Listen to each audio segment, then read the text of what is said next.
The journey to finding the root cause of suffering. देखिए, दुख दो तरह के होते हैं, फिजिकल और इमोशनल। फिजिकल प्रॉब्लम ऐसी है जिससे पूरी तरह से बच पाना नामुमकिन है। किस वक्त आपके साथ क्या होगा ये आप किसी तरह से कंट्रोल नहीं कर सकते।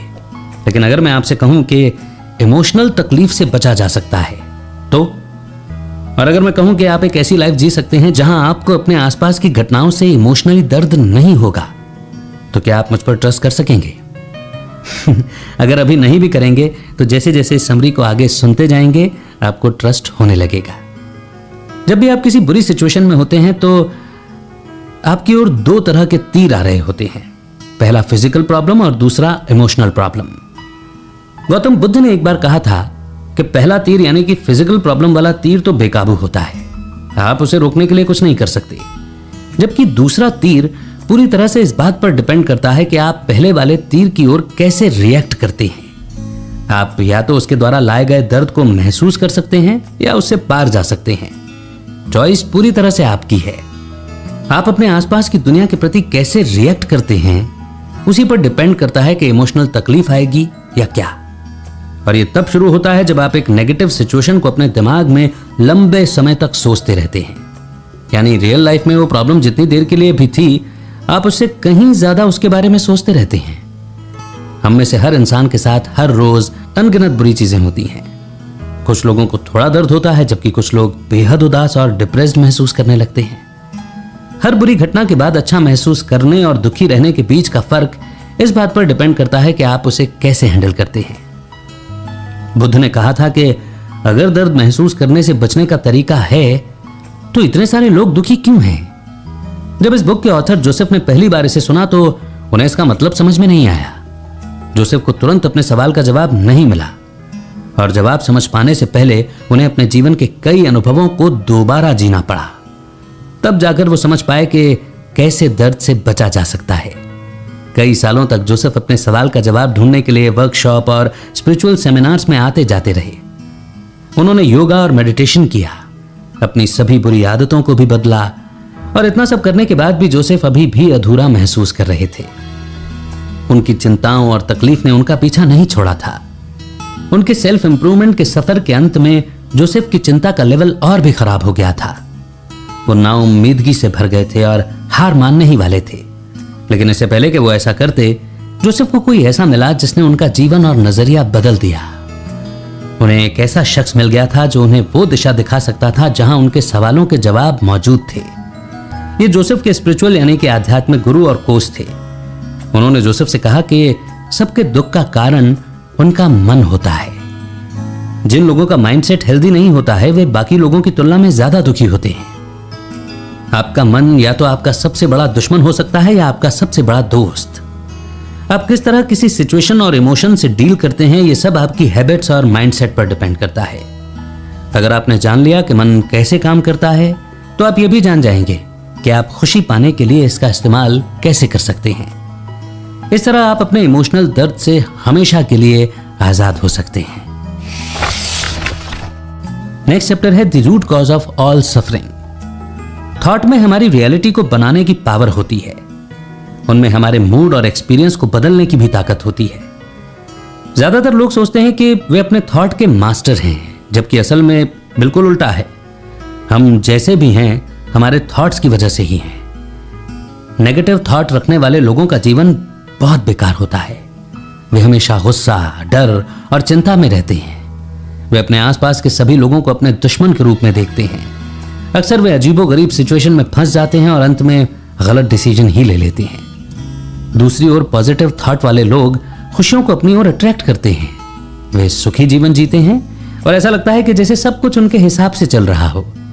समय के साथ कुछ मामूली उतार चढ़ाव भी हो सकते हैं, लेकिन ज्यादातर समय वे अपने जीवन और उन्हें मिलने वाली सभी चीजों के लिए शुक्रगुजार महसूस करते हैं। दो लोगों का जीवन एक जैसा होते हुए भी वे अलग अलग महसूस कर सकते हैं। जैसे एक आदमी इस बात के लिए शुक्रगुजार है कि उसके पास रहने के लिए घर है, जबकि दूसरा इस बात को लेकर नाराज और दुखी है कि वो जैसा चाहता था उसका घर उससे छोटा है। और ये सब आपके थॉट्स पर डिपेंड करता है। हम सबकी सिचुएशन लगभग एक जैसी है। हम सबके साथ लगभग एक जैसे एक्सपीरियंस होते हैं। हमारे एक्सपीरियंस में फर्क हमारे नजरिए के कारण होता है। हकीकत और उसके बारे में हमारा नजरिया दो अलग अलग चीजें हैं। रियलिटी सभी के लिए सच होती है, जबकि इसके बारे में अलग अलग इंसान का अलग अलग नजरिया हो सकता है। एक बार की बात है, एक नौजवान ज़ेन मॉन्क यानी कि भिक्षु था, जिसे मेडिटेशन करते समय फोकस करने में परेशानी हो रही थी। जब वो ध्यान लगाने की कोशिश करता तो हर बार कुछ ऐसा होता जिससे उसका ध्यान भटक जाता था। कभी कोई बिल्ली उसके पास से गुजर जाती, तो कभी आसपास किसी आदमी की तेज आवाज से वो ध्यान नहीं लगा पाता था।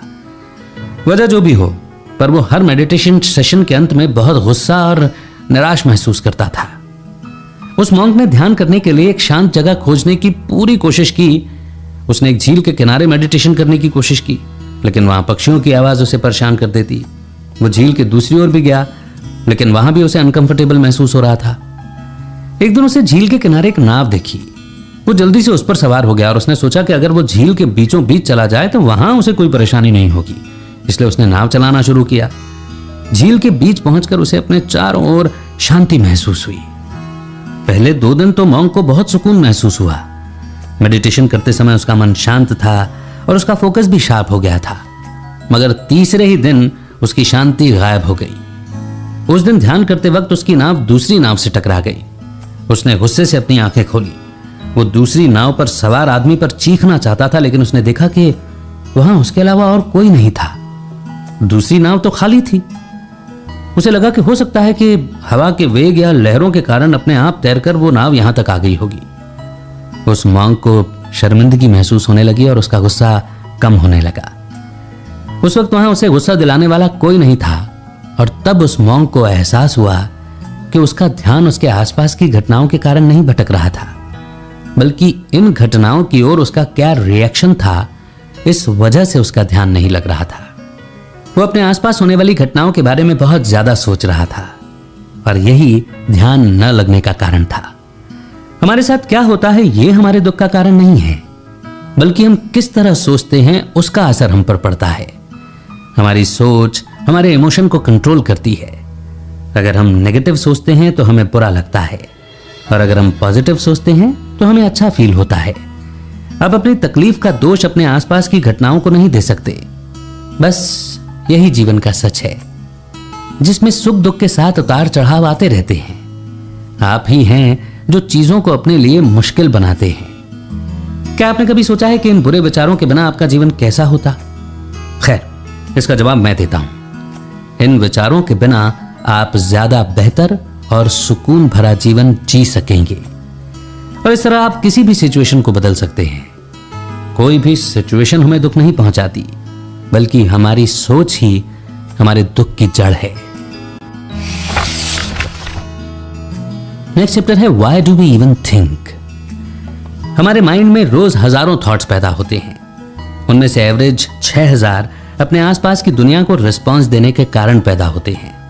इनमें से ज्यादातर थॉट्स नेगेटिव होते हैं। ऐसा इसलिए नहीं है कि हम इसे एंजॉय करते हैं, बल्कि इसलिए है कि यह हमें जिंदा रहने में मदद करता है।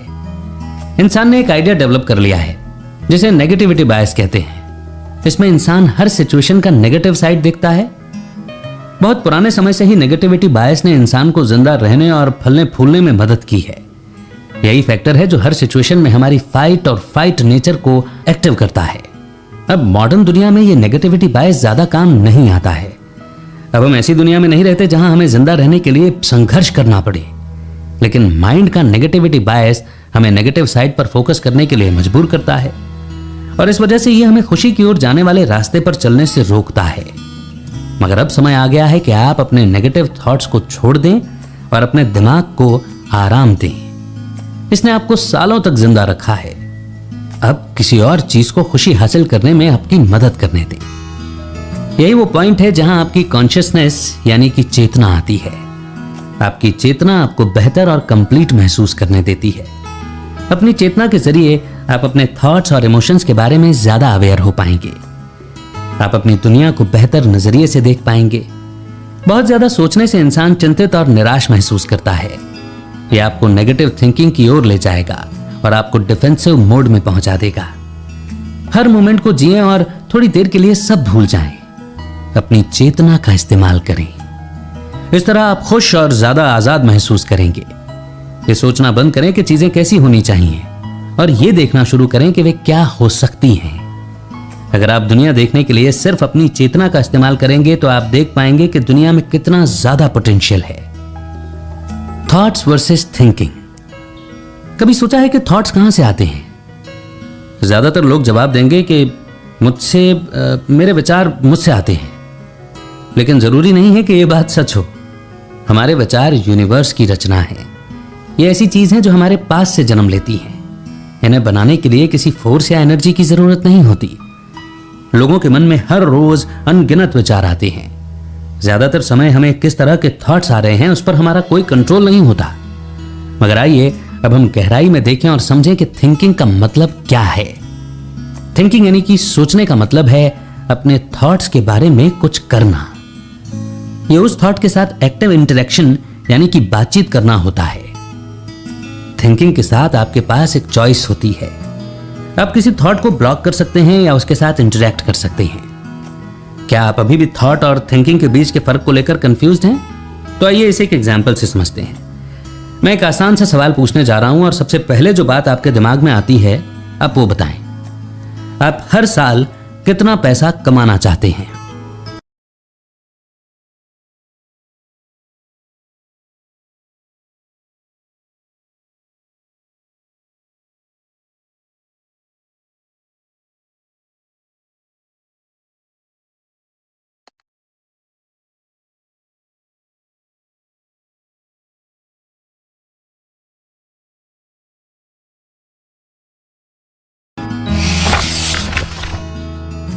नेक्स्ट चैप्टर है why do we even think. Next chapter है if we can only feel what we are thinking don't we need to think positively to feel that way. तो पिछले चैप्टर में हमने देखा कि हमारी थिंकिंग और फीलिंग का डायरेक्ट कनेक्शन है। हम जो सोचते हैं वही फील करते हैं। लेकिन यह कॉन्सेप्ट यहीं पर खत्म नहीं होता। इस चैप्टर में हम इसके बारे में थोड़ा और गहराई से जानेंगे कि थिंकिंग असल में हमारे इमोशंस पर कैसे असर डालती है और इसे रोक। नेक्स्ट चैप्टर है why do we even think. Next chapter है why do we even think. हमारे माइंड में रोज हजारों थॉट्स पैदा होते हैं। अपनी चेतना के जरिए आप अपने थॉट्स और इमोशंस के बारे में ज्यादा अवेयर हो पाएंगे। आप अपनी दुनिया को बेहतर नजरिए से देख पाएंगे। दिमाग में आती है आप वो बताएं। आप हर साल कितना पैसा कमाना चाहते हैं? क्या आपके पास जवाब है? क्या ये बिना किसी हिचकिचाहट के सीधे आपके दिमाग में आ गया था? अब बात को थोड़ा और आगे बढ़ाते हैं। अपने ड्रीम अमाउंट को 10 से मल्टीप्लाई करें और बताएं कि आप उस अमाउंट के बारे में कैसा फील करते हैं। क्या इसे अचीव किया जा सकता है? आपको क्या लगता है कि आप इसे कैसे कमाएंगे? अभी आपने जो किया है उस बारे में बात करते हैं। जब मैंने पूछा कि आप कितना पैसा कमाना चाहते हैं तो तुरंत आपके दिमाग में एक अमाउंट आ गया था। इसी तरह से थॉट काम करते हैं। ये आपके कोशिश और एनर्जी के बिना किसी भी पल आ जाते हैं। थिंकिंग का प्रोसेस उस पल से शुरू हो जाता है जब आप अपने थॉट्स के साथ बातचीत करना चूज कर लेते हैं। और ये तब शुरू हो गया था जब आपने अमाउंट को 10 से मल्टीप्लाई किया और आपने सोचा कि इसके बारे में आप कैसा महसूस करते हैं और आप इसे कैसे कमा सकते हैं। ज्यादातर लोगों को अपने थॉट से कोई प्रॉब्लम नहीं होती है। जब ये उनके दिमाग में आते हैं तो उन्हें कुछ भी महसूस नहीं होता है। प्रॉब्लम तब शुरू होती है जब वे इसके बारे में सोचना शुरू करते हैं। आइए एग्जाम्पल पर वापस चलते हैं। जब आपने पहली बार अपने ड्रीम अमाउंट के बारे में सोचा तो आपको कुछ भी महसूस नहीं हुआ। ये तुरंत ही आपके माइंड में आ गया था। वहीं जब आपने इसके बारे में सोचना शुरू किया तो हो सकता है कि आपने अपनी भावनाओं में थोड़ा बदलाव महसूस किया हो। पैसों के बारे में सोचते समय कुछ लोग चिंतित महसूस करते हैं, वहीं दूसरे लोगों को खुशी महसूस होती है। उस सिचुएशन के बारे में आपके थॉट्स कैसे हैं उससे आपकी फीलिंग्स बनती हैं। थॉट्स और थिंकिंग दो रिलेटेड लेकिन पूरी तरह से अलग टॉपिक हैं। अपने इमोशंस के लिए अपने थॉट्स को दोष देना बंद करें और अपनी थिंकिंग पर फोकस करें। आप अपने थॉट्स को कंट्रोल नहीं कर सकते, लेकिन आप अपनी थिंकिंग यानी सोच को बदल सकते हैं। अच्छे थॉट्स के बारे में सोचें और दूसरों को पीछे छोड़ दें। आप किसी ऐसी चीज के बारे में बुरा महसूस नहीं कर सकते जिसके बारे में आप सोचते ही नहीं हैं। नेक्स्ट चैप्टर है if we can only feel what we are thinking don't we need to think positively to feel that way. तो पिछले चैप्टर में हमने देखा कि हमारी थिंकिंग और फीलिंग का डायरेक्ट कनेक्शन है। हम जो सोचते हैं वही फील करते हैं। लेकिन यह कॉन्सेप्ट यहीं पर खत्म नहीं होता। इस चैप्टर में हम इसके बारे में थोड़ा और गहराई से जानेंगे कि थिंकिंग असल में हमारे इमोशंस पर कैसे असर डालती है और इसे रोकने के लिए हम क्या कर सकते हैं। नेगेटिव इमोशंस आमतौर पर तब पैदा होते हैं जब आप किसी चीज के बारे में बहुत ज्यादा सोचते हैं। कभी कभी आपकी या आपके अपनों की सेफ्टी के लिए हो सकता है, जैसे रात को बाहर जाते समय डर महसूस करना, जबकि कई बार यह आपको स्ट्रेस्ड और चिंतित महसूस कराता है। जब आप किसी चीज के बारे में सोचते हैं सिर्फ तब आपको बुरा लगता है। जैसा कि पहले बताया गया है कि आप जैसा सोचते हैं वैसा ही फील करते हैं। ज्यादातर लोग सोचते हैं कि नेगेटिव थिंकिंग से दूर रहने से सब ठीक हो जाएगा। उनका मानना है कि वो जितने पॉजिटिव थॉट्स सोचेंगे वे उतने ही खुश रहेंगे, लेकिन यह भी गलत है। अच्छा महसूस करने की चाबी है कुछ भी नहीं सोचना। आपको विश्वास नहीं हो रहा तो आइए एक छोटे से एक्सपेरिमेंट से इसे समझते हैं। अपने जीवन के सबसे खुशहाल दिनों के बारे में सोचें। उस समय अपने दिमाग में चल रहे थॉट्स को याद करने की कोशिश करें। क्या आप उन्हें याद कर पा रहे हैं? ज्यादातर लोग ना में जवाब देते हैं। उन्हें याद नहीं होगा कि वे उस पल में क्या सोच रहे थे। ऐसा क्यों? ऐसा इसलिए है क्योंकि उस समय आपके दिमाग में कुछ भी नहीं चल रहा था। आप बिल्कुल भी नहीं सोच रहे थे। आप बस उस पल को जी रहे थे। देखिए, कुछ लोगों को शायद याद आ सकता है कि वो उस समय कितने खुश थे, लेकिन ये इस वजह से है कि वो एक अच्छी लाइफ को एक्सपीरियंस कर पाने के लिए शुक्रगुजार हैं। अब मेरा सवाल यह है कि क्या उन्हें खुश होने से पहले ये थॉट्स आए थे? ये थॉट्स सिर्फ इसलिए आए थे क्योंकि आप पहले से ही खुश थे। आप इसलिए खुश नहीं थे कि आपको पॉजिटिव थॉट्स आए थे, बल्कि आपके मन में ये थॉट्स इसलिए आ रहे थे क्योंकि आप पहले से ही खुश थे। इस एक्सपेरिमेंट से ये इंपॉर्टेंट सीख मिलती है कि जब आप सोचना बंद कर देते हैं तो बस आप खुश महसूस करते हैं। हमारे दुखों की जड़ हमारा माइंड नहीं है, हमारा नेगेटिव माइंडसेट भी नहीं है, बल्कि हमारी थिंकिंग है। जब हम सोचना बंद कर देते हैं तो हम जैसे जी उठते हैं। चीजों को अपने अनुसार चेंज करने के स्ट्रेसफुल प्रोसेस से अपने दिमाग को आजाद करें और चीजों को वैसे ही स्वीकार करना शुरू करें जैसे कि वे हैं। हम सब नेचुरली हैप्पी लोग हैं, खुश लोग हैं। हमें बस तभी बुरा लगता है जब हम रियलिटी को अपने हाथों में लेना शुरू कर देते हैं और उन चीजों के बारे में सोचते हैं जो असल में वैसी नहीं होती जैसे हम चाहते हैं। तो सोचना बंद करो और जीना शुरू करो।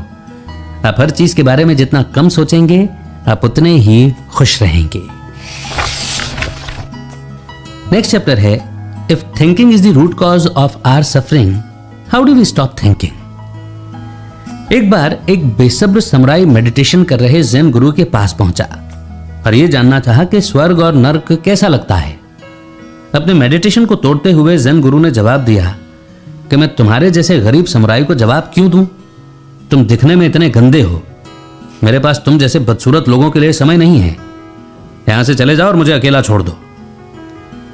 ज़ेन गुरु से मिले अपमान के कारण समुराई गुस्से से भर गया। उसने अपनी तलवार उठाई और ज़ेन गुरु को मारने के लिए तैयार हो गया, लेकिन ज़ेन गुरु परेशान नहीं हुए। उन्होंने समुराई की आंखों में देखा और कहा कि यही नर्क है। यह सुनकर समुराई चौंक गया। उसका गुस्सा शांत हो गया और उसका मन फिर से साफ हो गया। वो समझ गया था कि क्या हो रहा था। अपने गुस्से के कारण बदला लेने के लिए उसके मन में किसी की हत्या करने का थॉट आया। अब समुराई को अपने किए पर शर्मिंदगी महसूस हुई। वो अपने घुटनों पर सिर रखकर रोने लगा। समुराई ने ज़ेन गुरु को एक महान सबक सिखाने के लिए प्रणाम किया। ऐसा करके उसे राहत महसूस हुई। जब उसने घुटनों पर सिर रखा और रोया तब ज़ेन गुरु ने कहा, और यही स्वर्ग है। इस छोटी सी कहानी से हम ये देख सकते हैं कि हमारे इमोशंस हमारे काम या एक्शन पर कैसे असर डालते हैं। जब हमें खतरा महसूस होता है तो हम तुरंत सर्वाइवल मोड में चले जाते हैं और अपने आसपास के लोगों पर हमला करते हैं। इस तरह से हमारा माइंड काम करता है। ज्यादातर लोग ऐसा मानते हैं कि सोचना बंद करने के लिए उन्हें थॉट्स को आने से पूरी तरह से रोकना होगा, मगर यह मुमकिन नहीं है। अपने थॉट्स को कंट्रोल करना अपने आप को सांस लेने से रोकने जैसा है। आप ये बिल्कुल भी नहीं कर सकते। आपको खुद को सोचने से रोकना होगा। थॉट्स को आने से नहीं रोकना है, थॉट्स को कंट्रोल नहीं किया जा सकता। आप ये नहीं कह सकते कि वे कब और कहां से आएंगे, लेकिन आप इसके साथ अपने इंटरेक्शन यानी कि बातचीत को रोक सकते हैं। इसका मतलब यह बिल्कुल नहीं है कि आप पूरी तरह से सोचना बंद कर दें। माइंड सोचने के लिए ही बनाया गया है और यह हमारे स्वभाव में होता है। आप असल में सोचने से खुद को रोक नहीं सकते। तो फिर आप क्या कर सकते हैं? आप ये कर सकते हैं कि आप सोचने में लगने वाले समय को कम से कम कर दें। इस प्रोसेस में फर्स्ट स्टेप में अवेयर होना होता है। आपको यह जरूर पता होना चाहिए कि कब आप खुद को ऐसा करने से रोक पाने का सोच रहे हैं। ज्यादा सोचने का सबसे कॉमन साइन यह होता है जब आप स्ट्रेस्ड और अनकंफर्टेबल फील करने लगें। ये इमोशंस आमतौर पर तब आते हैं जब आप किसी सिचुएशन के बारे में ज्यादा सोचते हैं। जब भी आप अपने आप को कुछ ज्यादा ही सोचते हुए देखें तो तुरंत अपने आप को इससे अलग कर लें, एक गहरी सांस लें, अपने थॉट से दूर हो जाएं और अपने माइंड को रिलैक्स करने दें। आइए एक एग्जाम्पल देखते हैं। सोचिए कि आपके पास एक कटोरी गंदा पानी है। पानी को साफ करने के लिए आप क्या कर सकते हैं? क्या आप इसे उबालेंगे, या आप इसे फिल्टर करेंगे, या आप इसे फेंक देंगे? ज्यादातर लोग या तो इसे उबालेंगे या इसे फिल्टर करेंगे, मगर यह प्रोसेस लंबा है। गंदे पानी को साफ करने के लिए आप अपने आप उसकी गंदगी को नीचे बैठने दें। ऐसा करने से आप पाएंगे कि गंदगी नीचे जम जाएगी और पानी अपने आप साफ हो जाएगा। अब गंदे पानी के कटोरे से मिली सीख को अपने माइंड पर अप्लाई करें। ज्यादातर लोग अपने माइंड को क्लियर करने, शांति और खुशी पाने के लिए मुश्किल रास्ता खोजेंगे, लेकिन इसका जवाब पूरे समय आपके सामने ही होता है। नेगेटिव इमोशंस सोचने के कारण क्रिएट होते हैं। जब हमारा मन अशांत होता है, यानी जब हम परेशान होते हैं, तो हम सोचने लगते हैं। गंदे पानी के कटोरे की तरह आपको शांति से बैठ जाना चाहिए और अपने माइंड को रिलैक्स करने देना चाहिए। जितना ज्यादा आप अपनी सोच से लड़ने की कोशिश करेंगे, उतना ही आपके इमोशंस मजबूत होते जाएंगे। अपने माइंड को अपने आप शांत होने दें। ऐसा हो जाने के बाद आप धीरे धीरे अपने थॉट्स को पहचानते जाएंगे और उनसे दूर होते जाएं। अंत में आप एक क्लियर और ज्यादा शांत मन पाएंगे। जब आप अपने आप को सोचने के प्रोसेस से स्विच कर रहे हो और खुशी या नॉन थिंकिंग के स्टेट में पहुंचने वाले हो, तो स्ट्रेस्ड बिल्कुल ना हो। सोचना तो नॉर्मल है, लेकिन इसमें बहुत समय बिताना अच्छा नहीं है। यहां हमारा मकसद यह है कि हर पल को ज्यादा से ज्यादा जीने की कोशिश करना है। सोचने में टाइम मत बर्बाद कीजिए।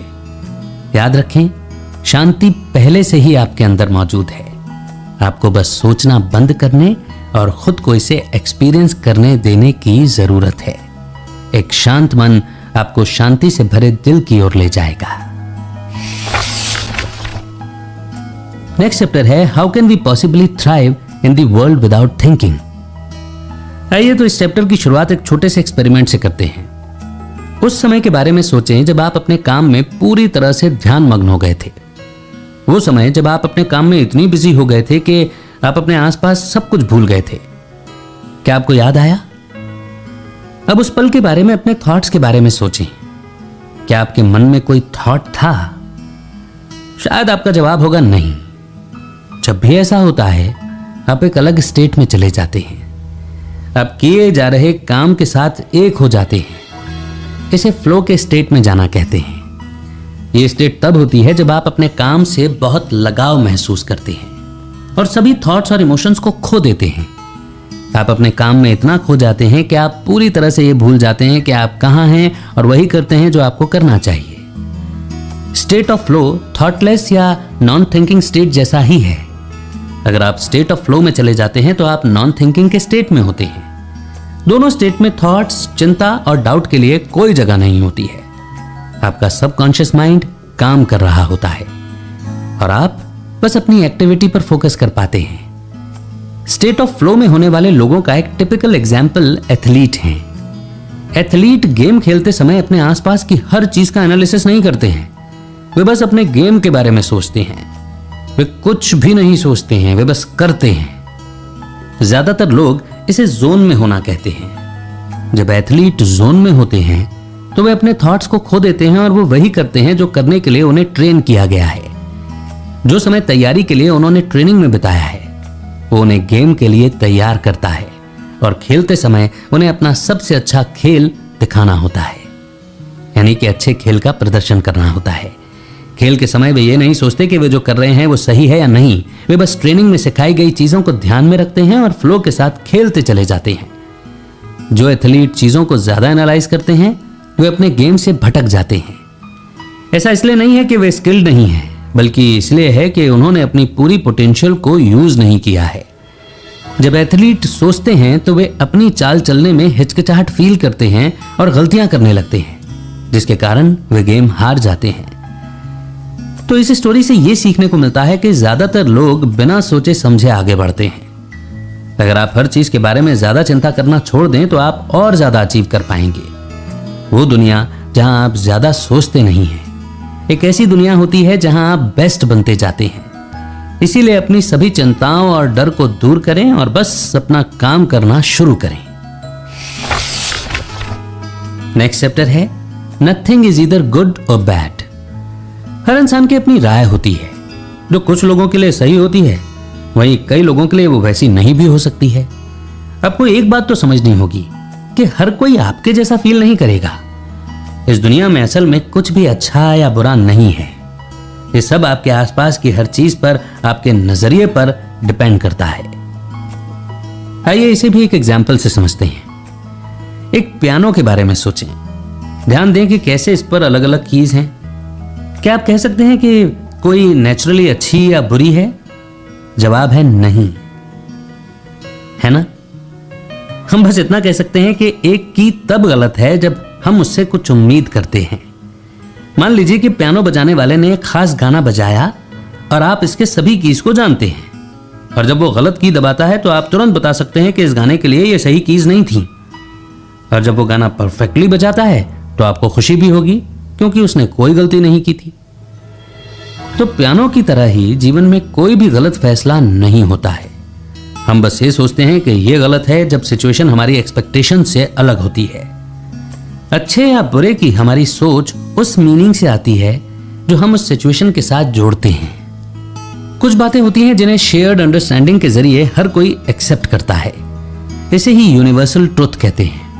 जिस मोमेंट आप नेगेटिव इमोशंस को फील करने लगें तो इस बारे में सोचें कि जो आप फील कर रहे हैं वो रियल है या नहीं। क्या सिचुएशन सच में सीरियस है या आप इसके बारे में बहुत ज्यादा सोच विचार कर रहे हैं? क्या ये यूनिवर्सल ट्रुथ है? ज्यादातर आपको एहसास होगा कि ऐसा नहीं है। सिचुएशन असल में इतनी खराब नहीं थी, ये सब बस आपके माइंड में था। ऑब्जेक्टिव पॉइंट ऑफ व्यू से देखें तो आपको बेहतर महसूस करने में मदद मिलेगी। एक बार जब आप महसूस करेंगे कि सिचुएशन इतनी खराब नहीं है तो आपके नेगेटिव इमोशंस तुरंत ही गायब हो जाएंगे। तो अगली बार जब आप बुरा महसूस करें तो अपने आसपास की दुनिया के बारे में सोचें। क्या ये सच में बुरी है या आप हद से ज्यादा सोच रहे हैं? What happens when you begin living in non-thinking? Potential obstacles. हर चीज की तरह प्रॉब्लम्स हमेशा आपकी शांति और खुशी के रास्ते पर पहुंचने से रोकेंगी। इस समरी में दिए गए टिप्स को फॉलो करने से भी आपके सेल्फ इंप्रूवमेंट का प्रोसेस आसान नहीं होगा, लेकिन यह आपको एक अच्छी शुरुआत देगा। शुरुआत में आपको सब अच्छा लगेगा, आप सब कुछ सही चूज करेंगे और उसके बारे में बहुत अच्छा फील भी करेंगे। जो आपने पहले फील किया था उसकी तुलना में अब आप अपने जीवन में उतने नेगेटिव इमोशंस फील नहीं करेंगे। मगर प्रॉब्लम यह है कि एक समय ऐसा भी होगा जब आपका माइंड खुद प्रॉब्लम बनने लगेगा। आप अपने माइंड में डाउट्स और चिंता को एक्सपीरियंस करना शुरू कर देंगे और आप सोचने लगेंगे कि क्या आपने सही फैसला लिया था। ऐसा इसलिए होता है क्योंकि आपका माइंड नई प्रैक्टिस से अनजान है।